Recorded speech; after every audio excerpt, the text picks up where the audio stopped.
and a very warm welcome back to the Gimme a Whole Year Wrestling Podcast. My name is Tom. This is Anthony. Where are we today, my boy? We are on Royal Rumble, Indeed. 1996, Indeed. Wrestling Rewind This number is 60. Just about to get good, guys. It's just about to get good. But hold it there, not quite yet, because this pay-per-view is a mix of, there's a few good bits It's a in it. mixed bag. There's a lot of rubbish as well, but we'll go into it. January the 19th, 1997, in the Aladome, San Antonio, Texas. The Ghost in the Darkness was the UK #1 film, and White Town Your Woman was the #1 song. Nope. You'd know it if you heard it. Nope. Commentators Vince McMahon, Jerry Lawler, and good old JR. Video package showing the rise and fall of Shawn Michaels after Survivor Series. Like the this. boy toy grew up, showing care for Jose. It's a bit weird. Tonight, it's about redemption. Why? What's weird about it? This whole thing, it's like he's a man, and he's been a man for a long time. He's a very sexy man. He's a Peter Pan man. And he's not really a boy. I mean, I know the whole theme with the boy toy. Yeah. But I don't really get it. He's already grown up. I get it. Even though you're not a boy anymore, you can still be mentally not there. He was fun, excited, and now he needs to get serious and get the title. That's to me what it's more about, as opposed to him growing up from a child into a man. Okay, so it's the next evolution of his wrestling. Yeah. Okay. Yeah, I think that's where they were going. It's a massive venue, man. Absolutely massive. The entrance has been upgraded accordingly with lasers. It feels like suddenly we jumped forward in time from the last pay-per-view and everything's gone up in scale slightly. Loads of pyro shooting above the ring. It feels a lot bigger. It does feel like a big deal. Again, because they built up Michaels, it seems like this is meant to be almost like a coming of age pay-per-view for the whole company. Yeah. It feels like we're about, like I said, we're about not just Michaels is growing up, but also WWF is going. We're about to see a new era, so to speak. Yeah, and we are nearly there, brother. Hunter S. Helmsley with Mr. Hughes versus Goldust and Marlena is the first matchup. A video package of Hunter. All women are obsessed with him, and his ego has grown since becoming champion. Goldust is obviously the master manipulator, with Jerry Lawler questioning his sexuality. Hunter tried to steal Marlena, and Goldust accidentally hurt her. I don't really get where Hunter's obsession with Marlena come from. Well, I would be obsessed with Marlena. In fact, I was at this time. Yeah, I loved. Is she still alive? She is still alive. Yeah. Have you written her letters? She's just gone to jail. Has she? Yeah, for something. Has she really? Terry Runnels. Yeah. Oh man. Yeah. But she was stunning at this time and still is. And Are you picking? I got rid of a hair that was in your beard. You're welcome, dude. That's nice. Making me all nice for the camera. That's all right. Terry Runnels was indeed very nice for the camera, and nice segue. And I loved her work, and Goldust also loved her work. They were married in IRL in real life. Yeah. And I tell you what, I don't like. I don't really like the whole Jerry Lawler question. So Goldust has had a face turn at this point.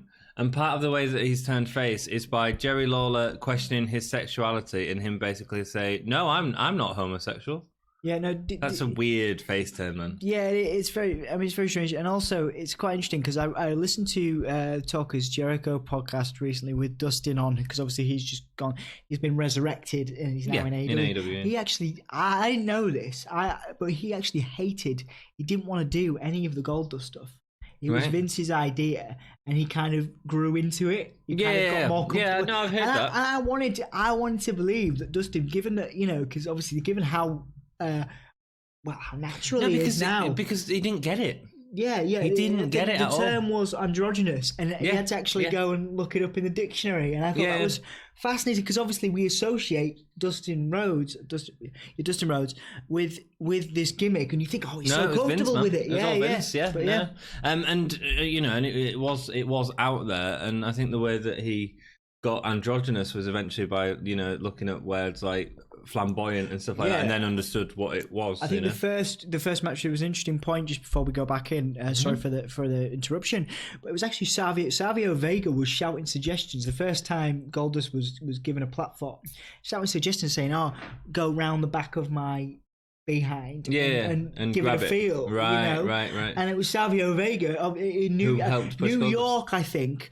And that was how he got his first heat, was New York was predominantly, at the time, there was a lot of Puerto Ricans there. Yes. Obviously, Savio Vega, Puerto Rican. Popular.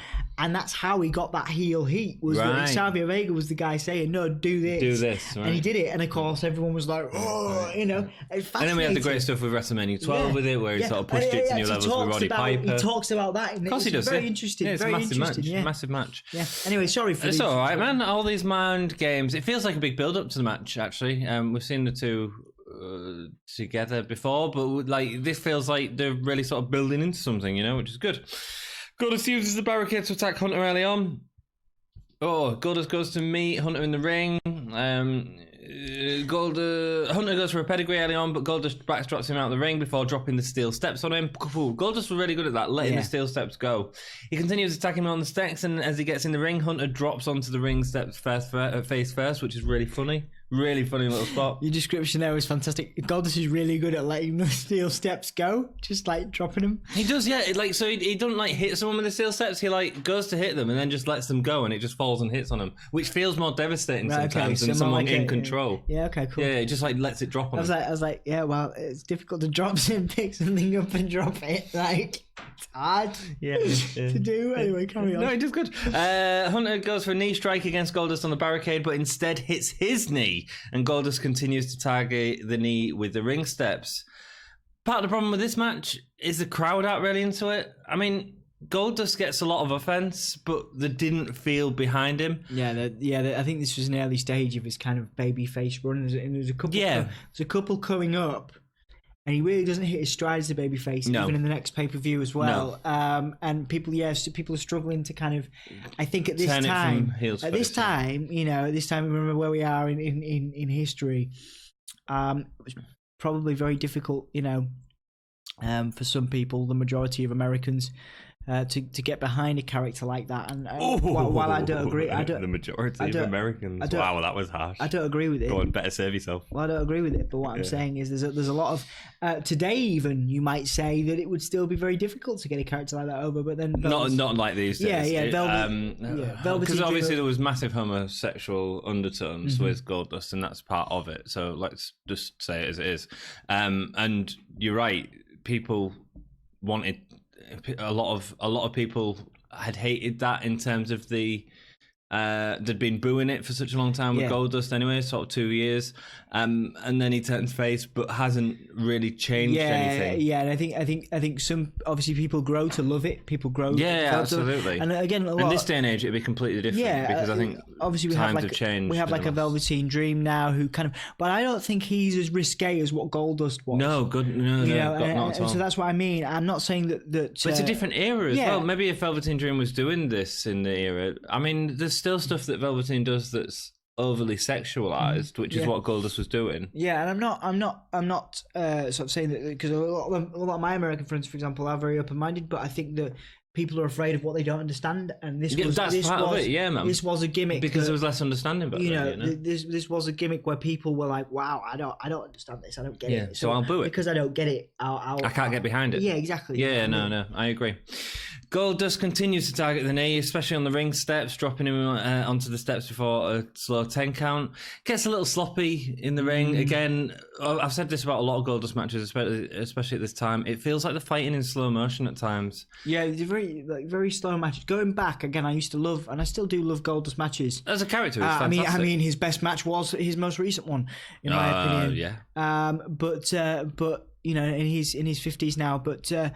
He has some slow matches, right. He really does this time, and he actually gets better as he gets older. Yeah. Goldust gets better, quicker, and more agile as he gets older. Yeah. Which is fascinating. Weird, isn't it? Yeah. I think it's finding that balance between character and which is why Velveteen Dream's so good, because he's got all that sort of experience of Goldust to be able to watch and then put that into his performance. I think you did it on your. We have a fantasy booking video on the channel, of a series of videos on the channel.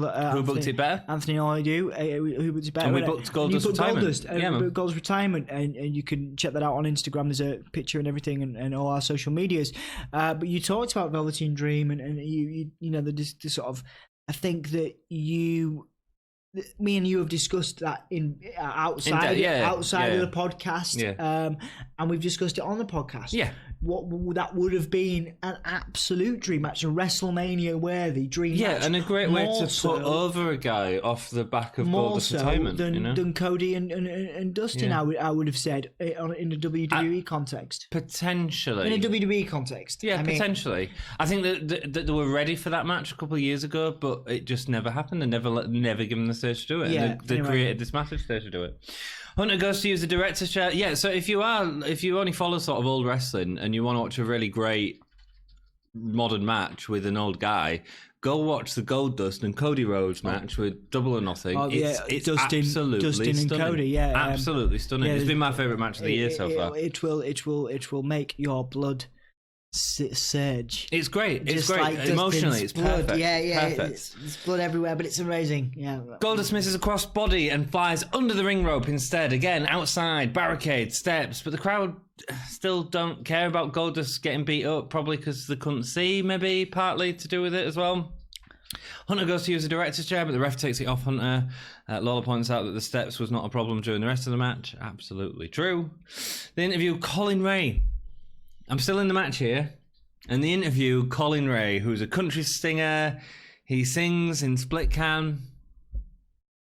Takes a bit away from the match, doesn't it? Yeah, WWE has a lot of this at this time. And it's like they still haven't mastered their production over the years has got better and better, and just they're exceptional, which is why they've lasted so long on television in terms of their production.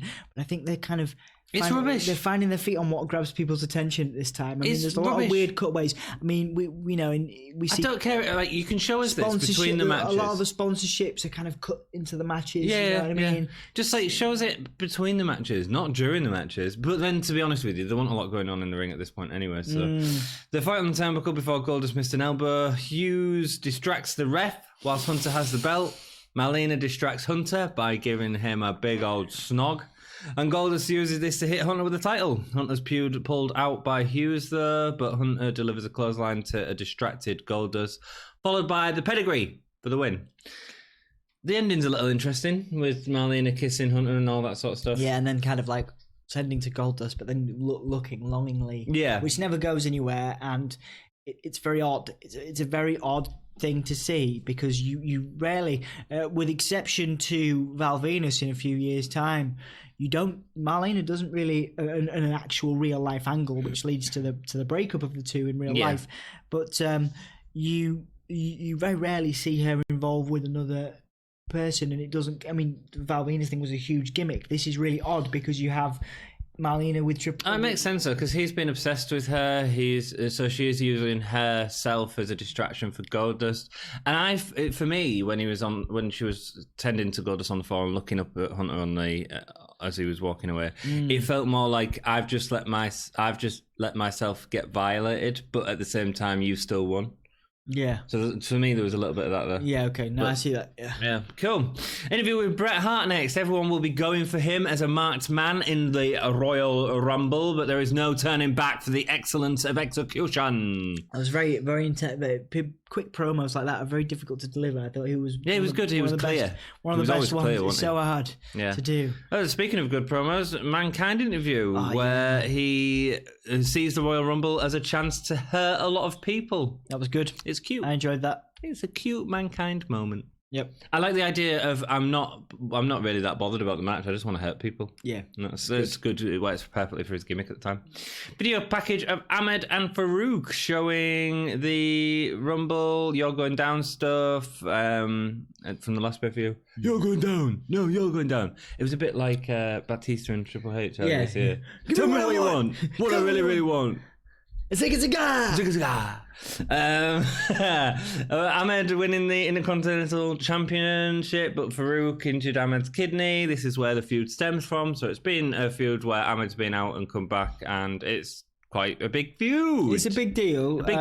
Given that the two are really well, Farooq hasn't been given the chance really at this point, but Ahmed's not great on the mic. They really elevated these two, and they're both exceptional. You know, my problem with Ahmed is he was stunning in the ring. Oh, and amazing, right? Yeah. And suddenly, after he come back from his injury, you want a stunning anymore. Whereas, yeah, he gave up all the high flying stuff, and that was slowed what it down. Yeah. that was what was because he was similar to Apollo Crews in terms of a big guy who could do a lot of flippy stuff. Yeah, it was a good time. It was a good time for him, and he could have gone on to world title stuff, I think. But yeah, he could have done. Injuries are part of the game, baby. Farooq with Crush and D'Lo Brown, as well as other members of the Nation of Domination, versus Ahmed Johnson. The Nation of Domination feels really full now. Yeah, man. They've got so many rappers. I love this faction. It's great. And I love the theme as well. It's one of the best themes. Amazing. It's great. Brilliant, isn't it? I mean, it's interesting because when you think back to the Nation, you don't think about this time, do you? You think about The Rock, Mark Henry. Well, you sort of you don't. You're right. You think about Farooq in that context. I think about the battles, the kind of power battles Farooq and The Rock. And The Rock had, because that was the sort of like big thing of this. But actually, this beginning stuff is great. And just how it feels so threatening. Ron Simmons as well. What an incredible performer to go from that to the Acolytes, and and then to damn. You know what I mean? It's fascinating how these performers and sports entertainers as they are. Farooq's great. Comes down, leathers on. He's got his belt out. They all sort of stand in the ring. There's about 15 of them in the ring. Was there all holding the fists in the air? Yeah, doing it's a powerful image, man. Ahmed comes down to lasers, which hurt your eyes. It looks like Ricochet's thing now that they're doing, but with Ahmed back then. Yeah. And everyone says how unique Ricochet is. Ahmed goes quick after Farooq, ripping his leather pants off him. Finally, the crowd are alive as Farooq is attacking Ahmed, wanting the face to come back. Ahmed uses Farouk's belt against him, whipping his back. That was, again, I mean... Crowd was into it, man. Crowd was into it, yeah. Crowd was into it. I mean, it serves to add, emotion and everything, and the kind of the... There's a real sense of personal animosity here, which is it's lacking in other feuds. Oh yeah, definitely. They've built up the feud really well. Like some look stay obviously sports entertainment. Some of these are blatantly just things they do to entertain the fans, but there are certain feuds you get like Stone Cold and Bret. Yeah, that's really exciting. The lines are blurred, and you're like, dude, these people really hate each other. Yeah. No, this and I think that's what makes it really entertaining. Joe and AJ Styles more recently was kind of like that. No, it felt fair to me. Okay, anyway. I wouldn't. I said that was really heavily scripted. Anyway, Farooq throws a member of the Nation of Domination into Ahmed before a clothesline to put him down. A nice way of Farooq using the guys around him, and he really did use the Nation of Domination around him a lot before slamming Ahmed to a set-up chair on his kidney. And he then goes to the chair and continues to attack the kidney with kicks in the ring. I quite like the attack of the kidney because obviously he's had the operation on the kidney, but in terms of targeting an area, it's a little unusual. Yeah, but it works, and I'm always foreseeing like not just an arm. A leg match, which is what we normally get, or head match or neck match. Going for a kidney is a bit different. Camel clutch actually suddenly feels nasty because of the fact that we've got this kidney injury. Ahmed Johnson gets Farooq up very slowly for an electric chair drop, but Farooq gets to the top rope. Ahmed managed to catch him as he's coming down and delivers a power slam. Big guy, impressive move. Massive.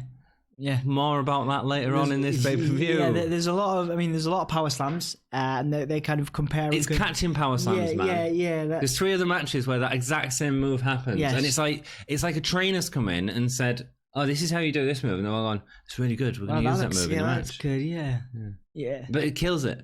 It kills it, But it's good here. It's good because here. That's because it's the first time. I wouldn't even say this is the best one. Yeah, before we've seen all that, this is really good. It is. But then we see the rest of it. Ahmed gets a spinebuster. Farooq calls members of the Nation to attack Johnson. Johnson wins by DQ. Ahmed continues to attack the Nation, singling one out to deliver the Pearl River Plunge through the French announce table off the ring steps. A nice spot. Yeah, that was good. I mean, chance to see the move, man. Makes Farooq, Crush, takes Farooq out as well, like ushers him away. He's like, it's a bit like protecting the leader and stuff. That was cool. Yeah. I would say it feels like this feud was supposed to. It should potentially have been better to end it here. Yeah. this had a lot of build, and it was sort of Ahmed's first match for a while, and sort of it felt like. I mean, I can understand what Vince was thinking. There's probably some money in this, and probably some a lot of. I mean, in terms of people's backgrounds, and there's certain types of people from certain backgrounds that are going to be invested in it, and I think that you can draw it out for a long time. Perhaps it was drawn out for a little bit too long. Yeah, maybe so. Decent ending though. Catching Power Slam was really neat. Really well done. Farooq won't light, man. Terry Funk backstage. Yeah, man. I was born ready to rumble. I'm so excited that Terry Funk is here. Yeah, this is great. We see, we see him a lot over the next few years, and it's wonderful. You just think Terry Funk. What a legend.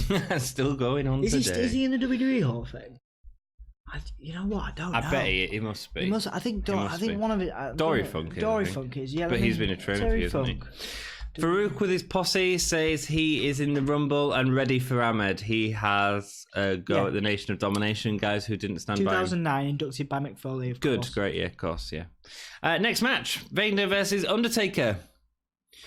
So... let's talk about WWF at the time right now, because you're putting Vader and Undertaker in together with no real build. I mean, the feud is based on the fact that Bear has become Vader's manager, right? So, and Undertaker was just feuding with anyone that Bear was manager with.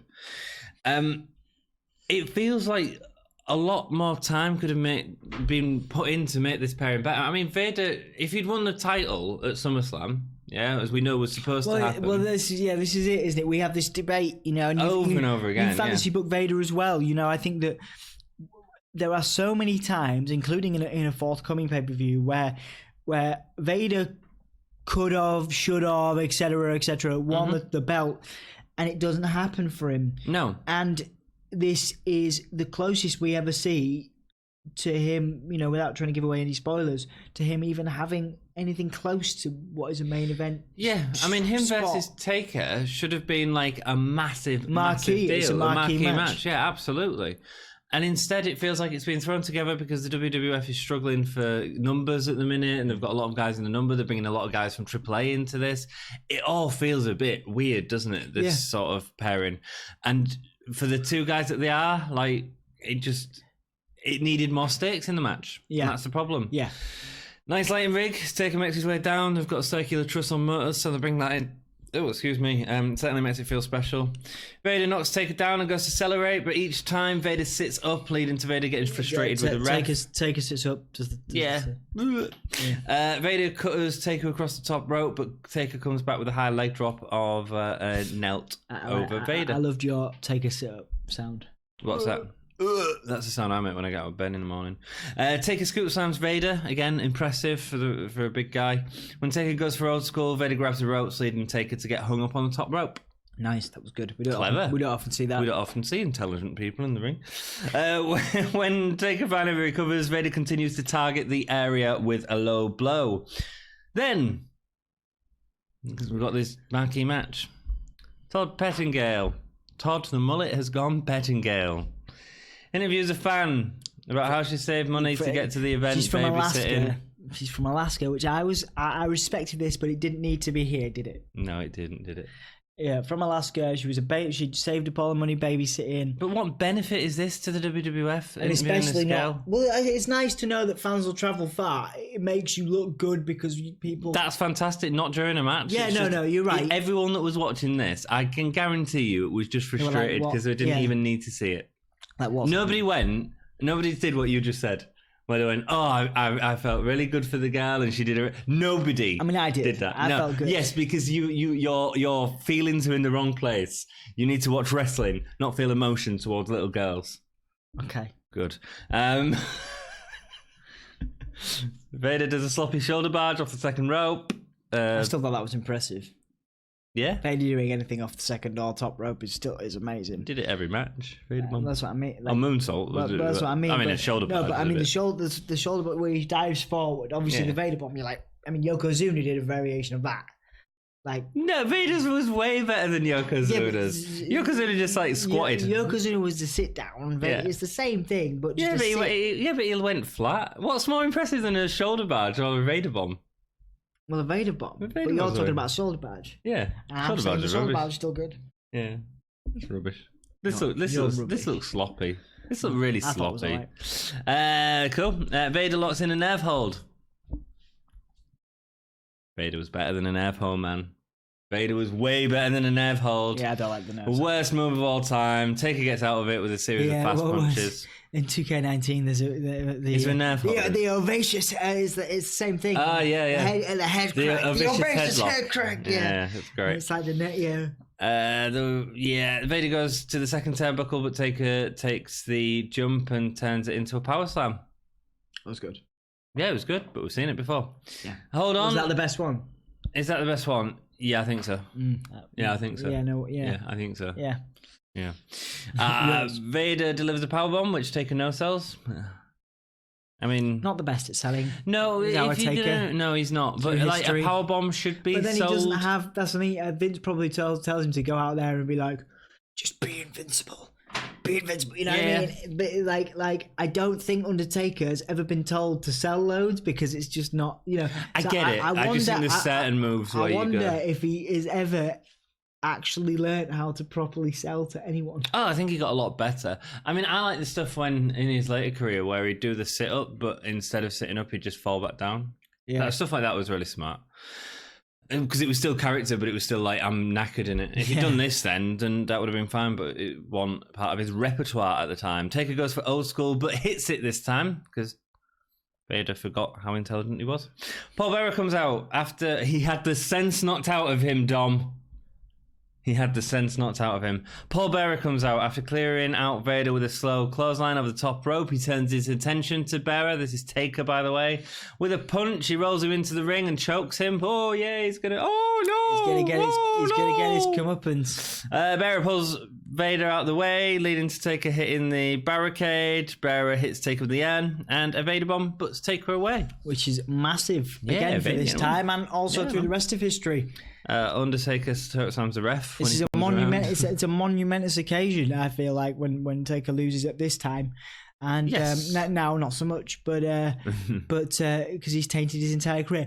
But this time was a massive. It was a massive deal. And it was the closest we'd ever get on the Gimme a Whole Year Wrestling podcast to our little Vader dream that we've had of I think the closest was SummerSlam. I think that was the closest. I feel like he has a victory over the Undertaker in the record books, and that's a big deal. Absolutely. I just think there weren't enough stakes in the match. The match was a bit meh. It wasn't the best of Vader or Taker, to be perfectly honest. I quite like Bearer's stuff at the end of the match, but it feels more about Bearer than it does about Vader. I don't know if it was a clean win for Vader, because he still had Paul Bearer. Paul Bearer yeah. Stone Cold promo. You can take your camera and stick it, son. Classic Stone Cold, just walking backstage in the corridor, really good. Bulldog promo. So we go from a really good promo to a weird promo. Yes. Bulldog comes out of his car. Fans going, yay. Bulldog's heel at the time, obviously. Bulldog is going to win the Rumble because he has history in it. And he is bizarre. How bizarre! How bizarre! This whole thing was a little weird. Bulldog wasn't bizarre. I mean, I'd never describe Bulldog as bizarre, and you'd never describe yourself as bizarre. No, unless you're Goldust. Hey, how would you describe yourself? Oh, bizarre. Bizarre. Yeah, Goldust gets away with it, but no real person does. Bulldog was a real person back then. Davey boy. I think that's another. You know how we always look back and go, oh, you know, as people from the UK, you look back and you go, oh, he would have been a great world champion, whatever. But like, if you look at Davey Boy, and this is the first time I've ever really thought about his promos were awful. If you look at Davey versus like Pete Dunne. Yeah. Look at Pete Dunne. Yeah. And his promos and how he delivers a promo. Pete Dunne's not that great. Still not the best. No. But he's better than Davey Boy Smith. Way better than Davey Boy Smith. Davey Boy Smith had terrible okay, all right, promos. fine. Davey Boy Smith? Zach Gibson. Davey Boy Smith had a better physique than Zach Gibson. Yes. What I'm saying is there's elements to these wrestlers which were great. Here we go. Right, Mutant Man. We get Davey Boy's physique, because Vince would love that.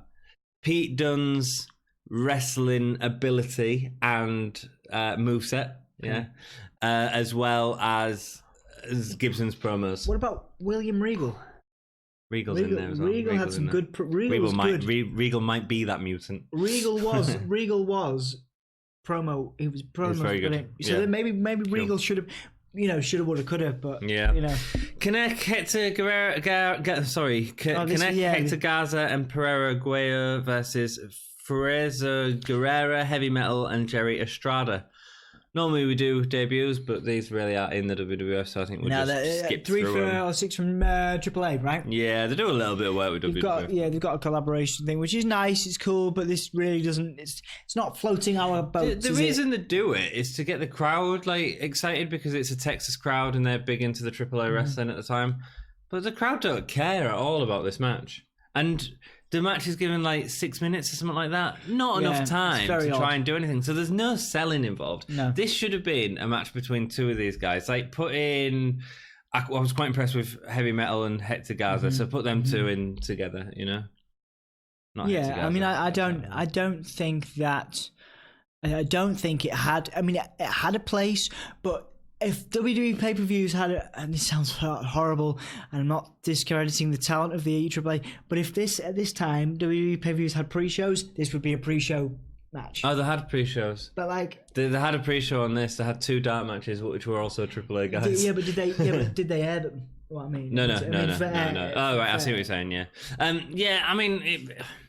You've got to remember as well, WCW at this time is doing wonderful stuff with a cruiserweight division. Yeah. So again, this is them saying it's probably more JR's idea, but they don't get enough time to be able to do what they need to do. No, I think, like I say, there's so much potential here, but this card, as good or bad as you think it is, it's pretty stacked. Yeah. There's a lot of stuff going on, and the fans are like, right, let's get to the Rumble. You don't put guys who are unknowns in front of a Royal Rumble. Especially not after Taker and Vader. Yeah, exactly. Which are two massive characters. This was the graveyard shift. Yeah, it really was. It really was. The WWE pay-per-view Royal Rumble. But there was a lot in it, so I'll breeze through it. It starts off quick, showing the style of the match with kip-ups. A lot of underselling though, because they ain't got the time. There's no selling. Piro Guerrero was obviously the veteran, but a bit sloppy in the ring. He does deliver a nice back body drop to one of them, getting a lot of height, going to the outside. Although the match was put into an audience that didn't seem into it. Heavy Metal and Hector Garza do some nice high flying and flips. It's a little dangerous at times, a tiny bit sloppy as it goes on. Well before its time in WWF, but not without that sort of finesse that it would later have in WWE. This could have been a lot better if it was just 2 guys instead of the quick tags, but we're unable to get to know any of the characters. Heavy Metal is getting beat a lot trying to get the tag, but when Guerrero tries to help him out, he ends up drop kicking him by accident. I did like seeing, Heavy Metal in his outfits, and I did like seeing I did like seeing Guerrero, of course, because of the family relation to Juventud and that kind of. Yeah. There's a lot of good cool family ties you see even at this time, and you're like, oh, that's where. Yeah, that's where it comes from. So that's really cool. Yeah, it's interesting. Yeah. But again, just bad timing, bad positioning for these guys to be on the card and all. But I don't think they performed that great either. It was a bit messy. There is a really beautiful corkscrew attack from Hector Garza off the top rope to the outside, which looks really great. But the finish, man. The finish. And part of the other problem with the match is Vince is just calling out names. I think he called every wrestler Heavy Metal at one point. Come on, just because it's the easiest one to say. I mean, you can't just say they're all Heavy Metal. I did really like Heavy Metal's outfit, like I say, and his whole vibe. But it felt like it. So Paraguay misses a double foot stomp. So this veteran jumps off, double foot stomp, misses completely. Instead, professional drops an elbow. Yeah, because he missed the finish to the match, and that got the pin. An elbow got the pin. Well recovered, Well recovered. I don't know. It's a bit like when you miss when you're Goldberg and you miss a tombstone, so you just get choke slammed, and the sloppiest choke slam you've ever seen. The choke slam is better than this. Better than this elbow. Okay. Goldberg Undertaker Super Showdown or this match? Goldberg Undertaker Super Showdown. Okay, cool. Yeah. It's a quick match, but felt like it dragged. Nothing, no build up. Some okay guys, just no chance to tell a story. Yeah. There we go. Moving swiftly on. They announced a 60K plus attendance. WWE embellishing there a little bit? Yeah, I think so. There was a lot of that never happens. That. But the stadium could actually hold 70,000, so they didn't sell out anyway. Yeah.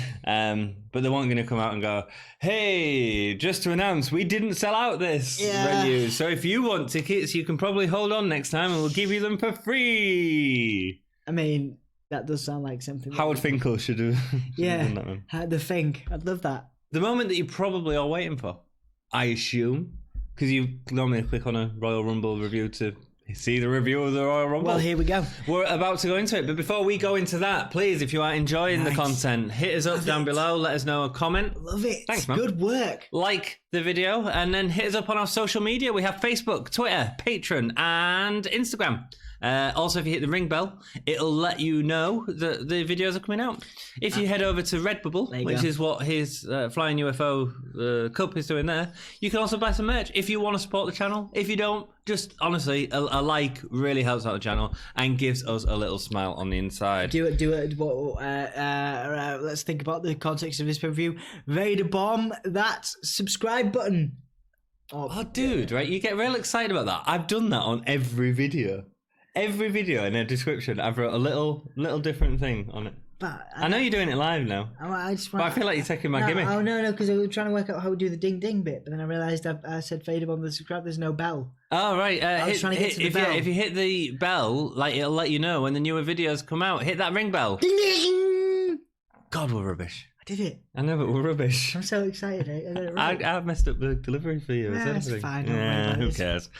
Let's get into the moment you want. But before that, we're going to talk about a debut in wrestling in this Rumble. There's a couple of debuts, but there's some that don't really move on to anything. But there is one guy who I think is worth talking about, and that guy is Mil Mascaras. Again, a guy that worked with Triple A at the time. But he's actually considered to be one of the most influential wrestlers of all time. He was one of the original big three of Lucha Libre, along with El Santo and Blue Demon. He made his professional wrestling debut in 1965, but this was his first ever pay-per-view appearance. He also appeared in no less than 20 luchador action films, basically like wrestling superheroes, Avengers, but with lucha. The first is in 1966 and is a black and white film called Mil Mascaras. It's pretty massive cool. deal, This man. it was like the Lucha Rock. He was, man. He's like a superstar. Yeah. So a big deal that he's here. In 1975, he was voted the most popular wrestler of the year. He gets a lot of criticism from other wrestlers, such as Mick Foley, Chris Jericho, superstar Billy Graham for refusing to sell. I understand Billy Graham, but you never hear Mick Foley criticize anyone. So it must have some value. Yeah. There must be something in it. Yeah, so he had this thing, a really interesting interview where he was talking about how a lot of the other wrestlers had started to shoot fight him in the ring when he was sort of working around the independents and all that sort of stuff. Wrestlers would shoot fight on him, so he learned jiu-jitsu so that he could legitimately submit these wrestlers. Wow. That's cool. There you go. He's got a nephew. Indeed. Because he's in the WWE Hall of Fame. He was inducted by his nephew in 2012. His nephew is Alberto Del Rio. Del Rio. So, do you ever think, because he's a controversial character, on that note, and this would be a good one for the audience, do you ever think we'll see Alberto Del Rio in a ring again in WWE? No. Yeah, me neither. I don't know. I think he's burnt his bridges a little bit. I think he really has, yeah. I mean, it worked out all right for Paige, but yeah, not so much for Alberto Del Rio. But no. Anyway, Nation of Domination music plays. We are the nation. Who is it? Farooq? Sorry, I love it. Farooq? No, Crush. With his newfound attitude, he looked cool. Still rubbish. I do like. I think he looks really cool, and I've got a lot of time for Crush and his heart punch. Don't be so stupid. It's the best move. It's the most devastating move in WWE history. Next to the zigzag from Dolph Ziggler. I knew he was going to go there. It was too obvious because he was talking rubbish. So I knew that he was going to. He was like, "Oh, now's my chance to talk more rubbish," and mention Dolph Crush Ziggler. is not one of the greatest of all time. However, Dolph Ziggler is, without question, continuing with one the of the rubbish. greatest. He is one of the greatest. Carry on. Ahmed Johnson is in at number 2. Makes sense, man. Nation domination, continuing that feud makes sense. The two roll around each other on the floor, throwing an occasional punch, but it is just kicks and punches. They hang on the ropes for an unexciting start. It is very unexciting, the start to this Rumble. Fake Razor comes out at number 3, thrown out in less than 30 seconds, so we can get more cuddling with Ahmed and Crush. Then Ahmed eliminates himself. Just jumps out of the ring to chase after Farooq, who's come down the ramp. It adds to the, we've talked about this before, it adds to the feud when, when something like that happens, because it's like they've stopped caring about the glory of the Rumble. But I'm like, no. There could be a better spot, man. There could be a better spot. Farooq could have come, even if he'd had some sort of connection for him to then eliminate. I feel like it also could have been something. It also really doesn't do Ahmed's gimmick any favours. Nope. He doesn't have that strong profile at the minute. Nope. So. It's stupid. Phineas I. Godwin is next. Banjo music is about the most exciting thing about him entering at all. Hey, man. We've talked about this before. Rubbish. We've talked about this before. Yeah. You're going to talk about Midian and Naked Midian and all that good stuff, but this is not good. Phineas was not good. I am preempting one of the best things to ever happen in WWE is this dude running around naked with a fanny pack, and it's great. Then not that I sit there with Naked Midian posters on my walls. I bet you do. But like, I mean, find you a Naked Midian poster. Blatantly a Vince McMahon gimmick. Yeah, man. But I mean, he took it and literally ran with it, and that I respect. We'll talk about Naked Gideon when we get to it. Naked I know Gideon. that you just can't wait for Naked Midian. Our first noticeable entrance is at number 5, which is Stone Cold Steve Austin, and that's the bottom line. Stone Cold comes down, gets a decent pop from the crowd. Crowd are getting behind Austin 316, man. But as soon as he gets to Phineas is straight on top of him. Eh? Don't feed Austin to Phineas. Well, you've got to do so. You've got, he's got to overcome the odds. Oh, right, okay. But he doesn't, because he's still the heel. He's still heel. No, but he's a bit of a tweener now. So he's like, do you reckon he's tweener by this point? I think he's tweener now. Okay, it's interesting. It's hard to. It's always hard to distinguish when a person becomes a tweener. Yeah. Stone Cold comes down, gets a decent pop. Crush and Stone Cold form an alliance of sorts, but Stone Cold hits Crush off the top rope. Phineas eliminates Crush, but turns around into a Stone Cold Stunner. Nice spot to get eliminated. Leaving just Stone Cold, waiting for the next person. I quite like that. And he's like, just like I just tapped my mic. He's tapping his watch. Oh yeah, man. Well, he does that after he's eliminated the next person. But yeah, it's really, really cool. It's iconic. And it is. It's iconic. Crush and blah blah blah. Batgun comes out. Batgun doesn't last long. Thrown out by Stone Cold. That's again where Stone Cold starts doing press ups. Starts looking at his watch. Really good. Jake Roberts is at number 7. Yeah, when Jake came out, I was quite sad. Like, obviously, a great continuation of their feud, and some real animosity between the two. Again, you don't never quite get the real relationship between these two. Outside the ring, there's a lot of animosity there. It's a good. It just makes sense. In a Rumble, you call back to all these previous feuds. He isn't in the form that he was. He isn't in the form that he was. He can't wrestle. You can say it. He can try. He tries. He's about as bad as Dolph Ziggler is now. Move on. Feud continue from King of the Ring. Austin goes to him before he can get the snake out the bag. Jake, I don't think there was a snake in the bag. I don't think there was, but it doesn't matter. It's the idea that it's there. It's the first time I've ever been like, there is no snake in that bag. Yeah, but if he had the snake out the bag, then Austin would have had to get out of the ring. And then throws it in, and he's like, if there is a snake in there, that's some serious animal cruelty going on. Yeah. Anyway. Jake won't let go of Austin's arm as he's dragging him into a clothesline. I quite like that. That was quite nice by Snake. It might have been that he was trying to keep himself balanced as well, though. Bulldog comes in, hard slamming.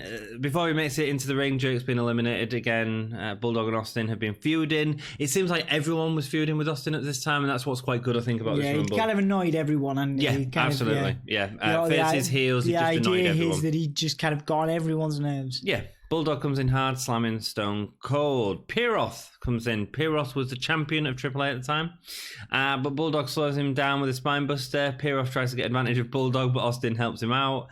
It felt a little bit here like AAA versus WWF, but like the WWF guys, you had Stone Cold and Bulldog and a little guy in a mask that was going to get killed, and he did. The Sultan comes in next. Who's the Sultan, dude? Rikishi with a face mask on, looking like Michael Jackson. Really? Michael Jackson used to wear like a... Oh, yeah. But he had the little kind of top knot thing with the shaved head. Yeah, man. It was really odd. Yeah. It was odd to see Rikishi in that context. It's weird because I never remember Sultan. We talked before, because we've seen Rikishi in the last sort of year or so and sort of lumberjack matches, about how his gimmick was becoming that sort of rapper thing. Yeah. And then it went back into something ridiculous like the Sultan, and then eventually would become that sort of hybrid rapper thing. Comes out with Iron Sheik in tow. Nice to see Iron Sheik. Indeed, it is nice to see the Iron Sheik. It is. Didn't do out in the match. Would have liked to have seen him do something. It was it was cool for him to have a gimmick to come back in with, and the Sultan was that when it was cool. But I just wish he'd interfered somehow. Have you seen his Twitter account? What, Iron Sheik's? Yeah, it's hilarious. He's so funny. It's good. Go check out Iron Sheik's Twitter account. It rocks. The Sultan goes after Pierroth, who clings to the ropes for life. Bulldog and Austin continue working together. Mil Mascaras is next. A lot of faceless masks here. That's part of the problem with it, really. He goes straight after the bigger Sultan. Then we get holding on to the rope spots. Hunter Hearst comes in next, goes to attack Bulldog. When did Bulldog become a face again? I don't know. I don't mind. Bulldog was better as a face. Yeah, and this and the next few pay-per-views and the ones previous, it's really confusing where Bulldog is. Yeah. And Owen as well. Direction. Yeah. It's very odd. There's sort of back There's and a lot forth. of jumping. Yeah, there's a lot of jumping between, which does nobody any favours, I don't think. Really doesn't. Bulldog eliminates Sultan. Stone Cold nearly eliminates Hunter. Owen Hart is in at number 13, who goes straight after Austin. We have both Bulldog and Owen Hart in the ring. Bulldog goes to eliminate Austin, and Owen helps him from behind. Yeah. However, this is. I mean, it's good. It's a good moment, but Austin holds on. Bulldog goes out. It's forced out. Now these two were tag team champs at the time. Yeah. It starts some serious. I mean, I think it didn't start. There's some tension going on previously anyway. Yeah. And then you see it. You add into it. You're building up. Yeah, you see it boil. Yeah. You see it get to a boiling point. Great. Perfect. Yep. Exactly what he needed. Nice little bit of story in the Rumble. Goldust is in at number 14, heads over to Hunter, but Stone Cold meets him for some extended ring work. Then when Hunter notices that Stone Cold's got the advantage, he just dives in with a running knee. Really nice. Felt like he was taking advantage of the situation. Cybernetico is next, only 20 years old. Goes for Mil Mascaras, obviously the older guy. This guy was cool. I mean, again, I think in the Rumble context, they get it a little bit more... there's it's just a bit faceless. Fast-paced. Yeah, but it's just a bit faceless. I quite like, of all the AA guys in this, including Mil Mascaras, I thought Cybernetico was really good fun. I thought Heavy Metal was more, and Gaza was really good in the. Anyway, so it's the young versus the old, and the two go at it, but then suddenly it becomes, can Mascaras demask Cybernetico, because Mascaras has demasked so many people throughout the years. It's interesting actually for a Rumble. When the match of the Rumble becomes less important than the shame that comes with that, I think it's quite interesting. I don't normally like stuff like that, but I really like it. And then Mascaras eliminates Cybernetico and Pierroth, and then does a diving crossbody off the turnbuckle and eliminates himself. The refs, he goes to get back in, the refs tell him to come out. The idea is that's a spot that they do a lot in Lucha, so he does it here and he's out. I quite like it though. I quite like the fact that these were more heated towards each other than worrying about the Rumble, or didn't necessarily understand the Rumble. I'm fine with that. Yeah. Hey, it was a weird spot, but it was different. And this was the last time the WWF would see Cybernetico, unfortunately. Mascaras gets back in, but the officials take him out. Mark Mero is in at number 16. Goldust eliminates Hunter. Mero comes over and attacks Goldust.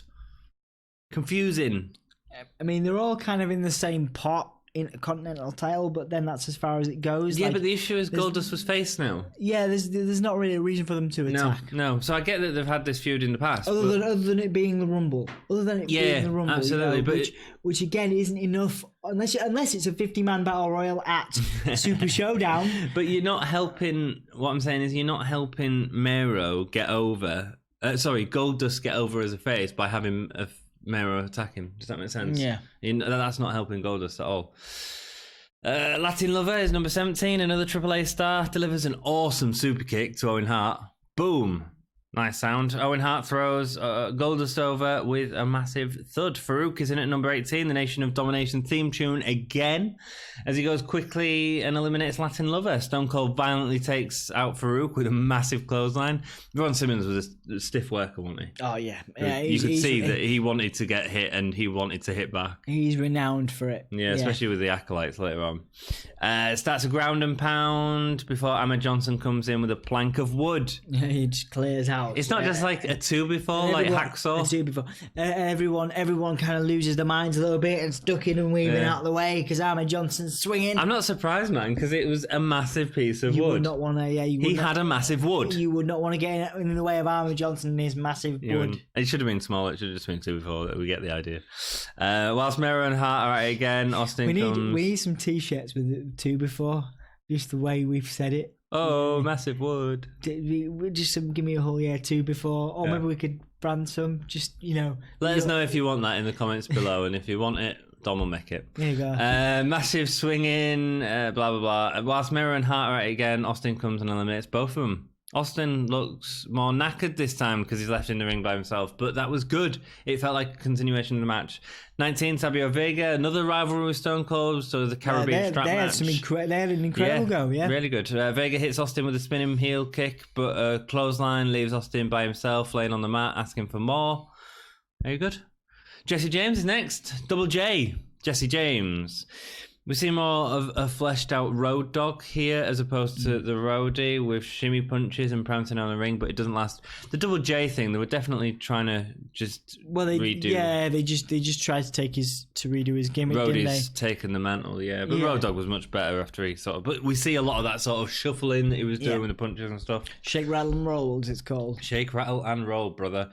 Bret Hart is next in 21. And when Bret Hart's music plays, because there's only Austin left in the ring, he sort of he lifts. It's great. He's got his head down and he lifts his head up, and it's shocked and disappointed at the same time. And then he's like, right, okay, no, let's go, come on. And it feels massive. It feels like two meeting up. Yeah, they've really worked to build this over a series of weeks. And, Survivor Series. I think great match. This is what the Royal Rumble is built for. Maybe those kind of inconsequential eliminations and entrances, maybe they do have a purpose. I think they do. Maybe the Cyberneticos and all that have a purpose, because then this happens. It builds up something great. And then something's built up properly. And it feels up massive as the two exchange punches. Bret is in charge here, leading Austin from spot to spot. And in a good way, in a way that Austin's been in a Rumble for a while, so why not have Bret just take the lead and make something smart in the ring, as opposed to just two guys trying to get each other over the top rope. And they have a bit of wrestling. He even locks on a sharpshooter as the music starts playing for the next person, and it's Jerry Lawler. Jerry Lawler gets up, immediately gets punched out by Bret Hart. Yeah. Just gets whacked. Do you like that? I did like that. Yeah. I love it, right? Yeah. I'll tell you why I love it, right? Not because of the whole, it's a guy on commentary, it's Jerry Lawler, who cares, right? I love it because he's eliminated straight away, and I get that the commentary is going to do that, but then Austin and Bret straight back to wrestling. Yeah, and then he's straight back on commentary, and it's like, nothing ever happened, and Bret and Austin had wonderful chemistry. And obviously Lawler has a little bit of history with Hart, but enough for Hart to drop the sharpshooter, get angry, knock him out. Carry on with some wrestling. I mean? Show people really good at building these, I think. Bret and Austin, exceptional for whatever else you want to pull them up for. Chemistry. Yeah, whatever else you want to pull them up for, wrestling flaws, whatever. In terms of building legitimate feuds and continuity, very good at continuity. These two, very good at ring chemistry, ring stories. Yep. So we're the best of all time. I'd agree. Fake Diesel. After Razor gets eliminated immediately, I expect the same from Diesel, but it's not. Instead, he splits up Hart and Austin and goes between attacking them both. Terry Funk is in at number 24. He sort of comes out a bit earlier than his music, and he didn't get the pop I expected, especially from this crowd. No, I will pop every day, all day for Terry Funk. Terry Funk's a legend. Terry Funk. If it had been Terry Funk in that match at Super Showdown in his mid-50s, late 60s, he would have put on a hardcore masterclass. Dude, he was in his 50s and 60s. Yeah, do you know what I mean? But that's what I mean. Yeah. Like, whatever he's taking in the morning, they should have given that to Goldberg. Weetabix. Maybe he's Weetabix. I don't know. Terry Funk. If you're watching this, mate... What do you eat for breakfast? Mate, what do you eat for breakfast? Because... We have a joke when we film when we're testing the podcast, what we eat for breakfast. But I tell you what, I'm actually... And I go, toast, whatever. But I tell you what, mate, if I want to know what anybody eats for breakfast, it's you. Terry Funk. It's you. And I don't want to know about your chainsaw. All I want is your Weetabix habit. That's all I need. Austin goes to take out Texas's favourite son, but Funk turns his attention to Hart delivering a pile driver. 25. Rocky, every time the pile driver gets delivered at this time, I love it. Between Austin or Brett, Owen is another one. There's the three of them. I'm like, it's just what? Oh, but this was Funk delivering a pile driver to Hart. Funk was safe. Funk was safe, but I mean, safe, it's still what the reason I bring it up is because it's because it's those three, and I'm like, just every time, man, every time. Rocky Maivia goes for Austin. I mean. These two main event WrestleMania a couple of times, yeah. I mean, these two big guys. There's a lot of these coming up. Rock has a few coming up with Triple H. Mm-hmm. I mean, Hunter S. Helmsley as he is now. Yeah. And there's a lot. It's funny. You look at them then, and you're like, what? You're like, wow. Did anybody have a clue what this was? What it was going to become? What this was going to become? Yeah. No. It's interesting. It's an interesting spot. I mean, Rocky was nowhere near the levels that Austin had. He didn't have the experience. He was still really green. Yeah. But just seeing him go at it for the first time with punches is interesting. Nice. From it's a nice moment for wrestling fans. Yeah. Mankind is 26. He rolls into the ring, but just sits there for a while before going to attack Terry Funk. Austin delivers a nice suplex to Brett. Nice seeing moves in the ring at this point when there's still quite a few guys in. Hitman puts a sleep on Austin, but he cut us out of it. I mean, these two they really stole the show in this match. Yeah. 27 Flash Funk. Brett delivers a pile driver to Austin. Flash Funk with a double clothesline off the top rope takes down Diesel and Rocky. I hated double clothesline off the top rope. I quite like it. Rubbish. I think it's great. Rubbish. Mankind really stretching to take out Funk. That was really good. Sort of really pushing each other. Yeah, they have a lot of history. If you go back into WCW, ECW, WWE, Japan, Japan probably more so in terms of the extreme stuff. Yeah, these guys are best friends, and they are like Mick Foley, and you look at Mick Foley and his age. And whenever he views Terry Funk as his absolute mentor, absolutely, and you think again just how exceptional. Obviously I've spent a lot of time talking up Terry Funk, but like his impact on so many wrestlers today is understated. You look at your Bret Harts and you look at others, but Terry Funk in his own way. Oh, 100%, different generation. Different generation, but he's up there, absolutely. Yeah, and still able to go at this time as well, which a lot of the guys from his generation wasn't able to do. Which is insane. What do you eat for breakfast? Anyway. In at number 28 is Vader. We loved Vader in the 96 Rumble. He was the best thing about the 96 Rumble. And it's all sort of gone. Big respect and love. This time, Flash Funk gets the better of him. I mean, it's mad. Austin runs the ropes, but smashes into Vader and gets knocked down. 29, Henry Godwin. I'm not going to talk up him. I much prefer Phineas. You can say what you like about Henry Godwin. Thank you. I appreciate that. He goes straight after Vader and is able to clothesline him on his back. WTF. It's a little messy now. There's a lot of people in the ring, so it's bound to get a little bit messier at that point. There comes a point where that happens. But then the lights go out, and who comes out? Number 30. I feel like with...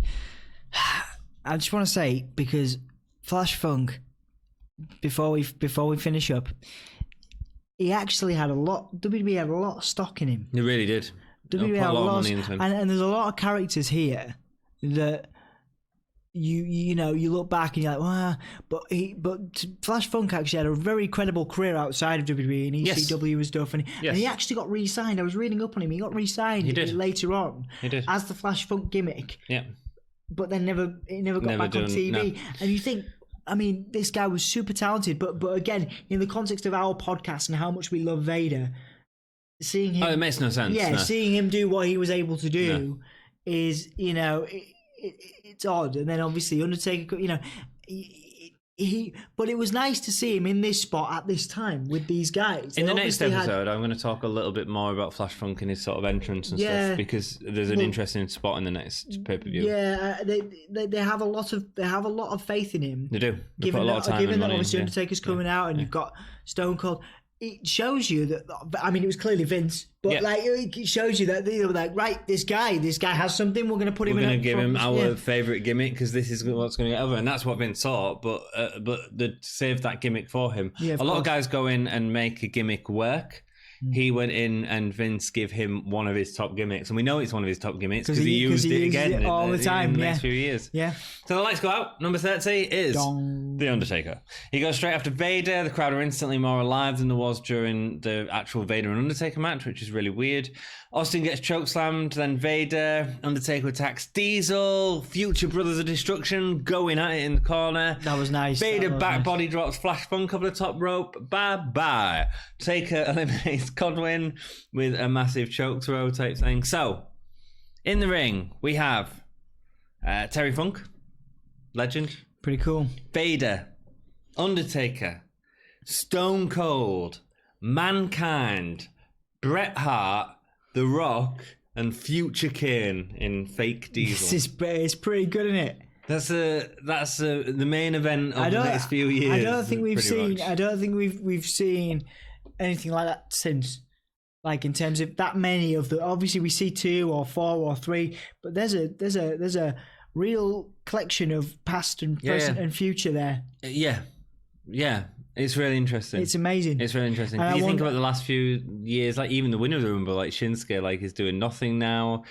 It's really interesting. But I mean, even, you know, like I say, all those guys, oh, sorry, I'm reaching over to Anthony's iPad and I'm like, I know who they are. But all those guys, you know, you've got even Terry Funk at such a legend, at this time, I mean, he's about to get repackaged in a crazy gimmick that shouldn't have worked, but it obviously did, because Terry Funk, you know, he wears a fishnet mask and carries a chainsaw about. Yeah. And, you know, Cactus Jack and all that stuff. So Mankind has his 3 faces.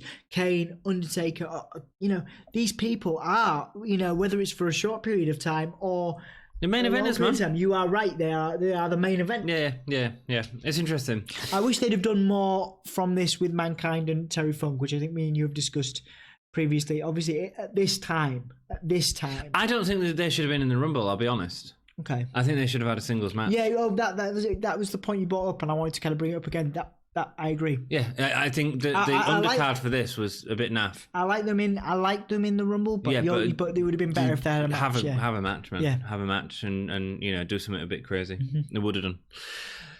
Wow. Rocky Maivia nearly takes out Brett. Rocky Maivia jumps into the mandible claw. That was what was always good about the mandible claw. I just want to highlight and point out that you just said Rocky Maivia. That was beautiful. Did I? Thank you. I enjoyed that. Rocky Maivia. Rocky Maivia. Very good. Rocky Maivia. Rocky Maivia jumps into the mandible claw. He's sent out by his future Rock and Sock partner. Which is one of the very few times we'll see Mankind beat The Rock. Yes, it is.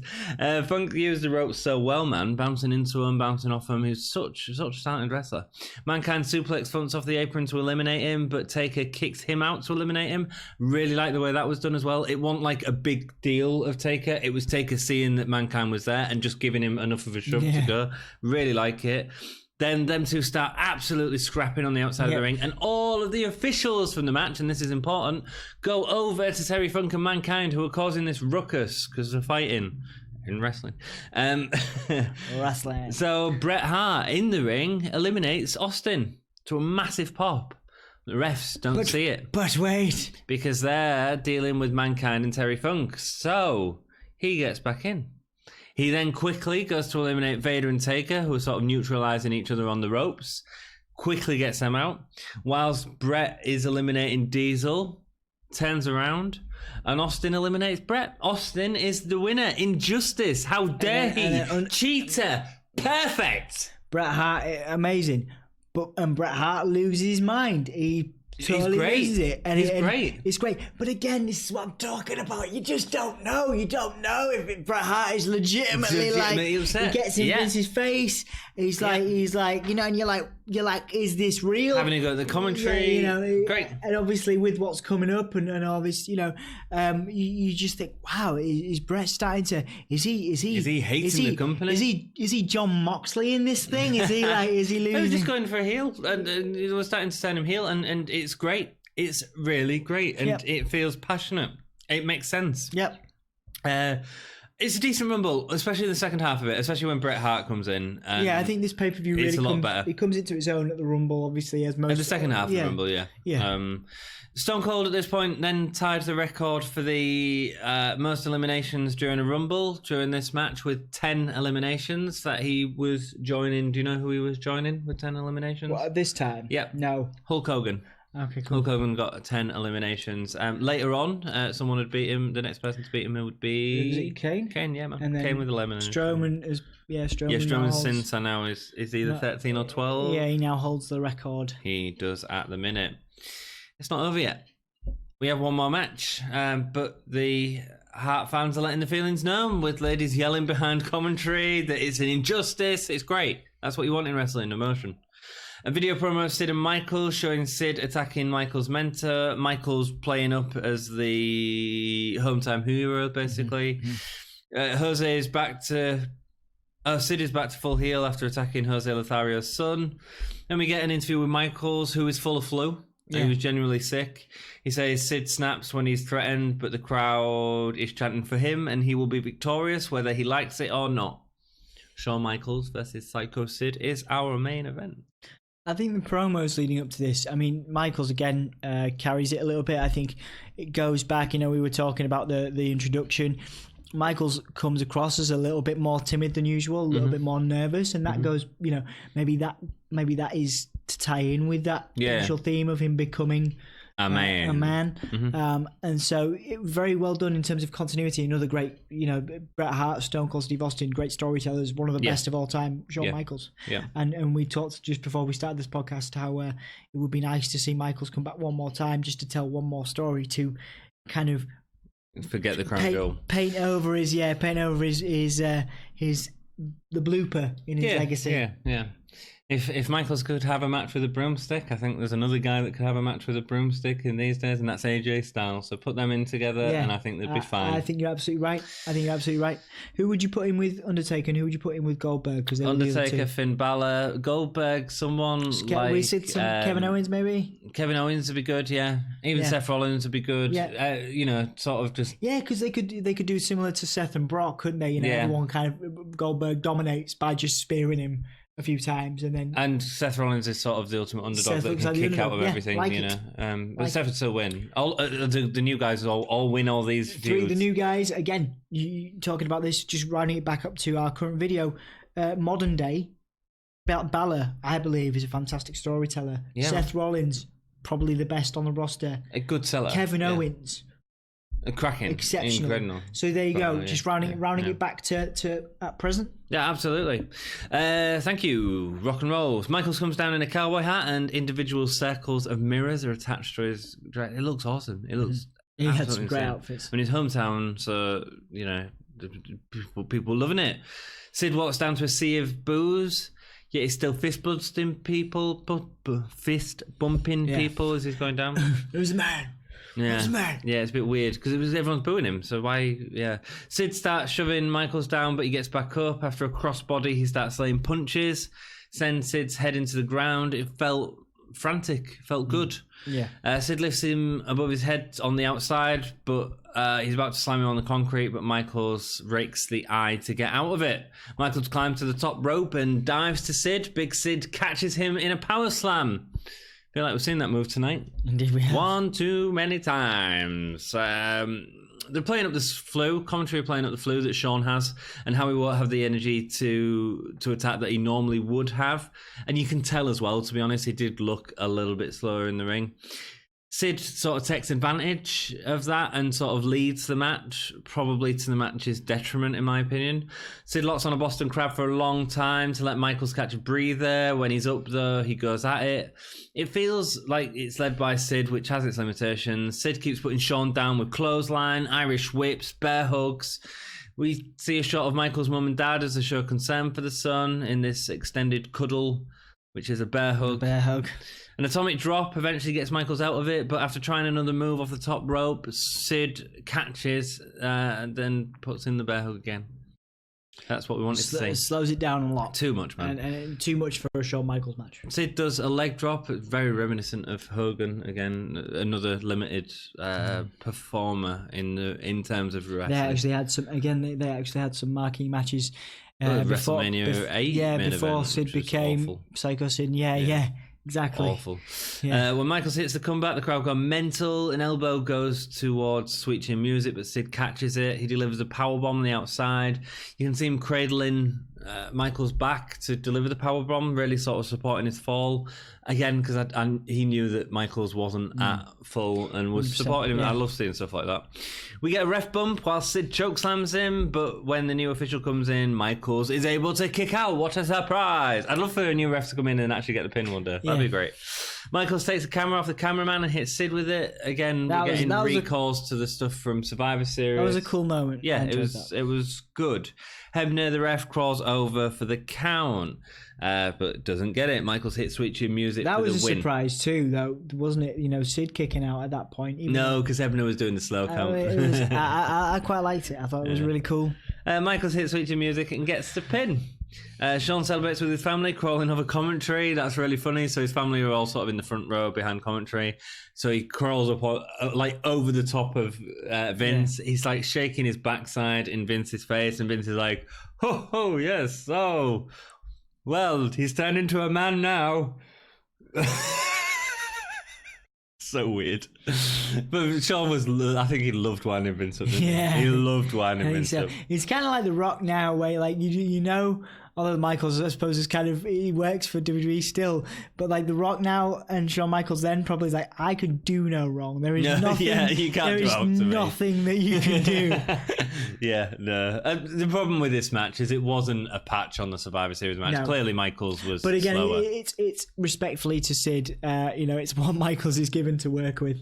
Yeah, there are certain limitations to what Sid can do. Yes, there is, and it was good. It was okay in the context. Yeah, it was okay. But it was, with it being a hometown match. But let's not forget as well. I mean, Michaels had the flu, but Sid had been in a car accident like 9 days before the event. Yeah, I mean, neither guy was at top, so it was okay. It just, guest stars for this pay-per-view? 2.5. I'm giving it 1 3/4. I think there's a lot of forgettable rubbish in it. Second half of the Rumble. I'm gonna justify my 2.5 because I enjoyed the Michaels. I enjoyed the Michaels Sid match again for what it was. Okay. I thought Michaels was exceptional given what he had to work with.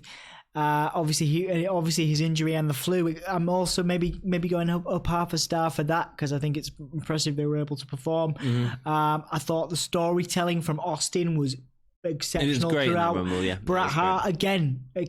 We give Bret a lot of credit here, but his storytelling is what really makes him a valuable character. It is, yeah.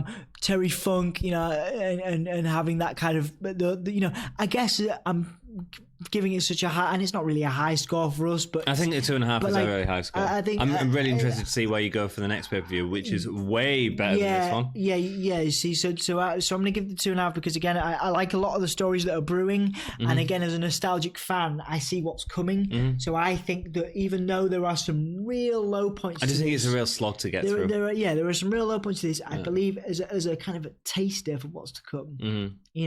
I don't. I think it's a really low but maybe I've been a little too generous with the 2.5. But anyway. Best match?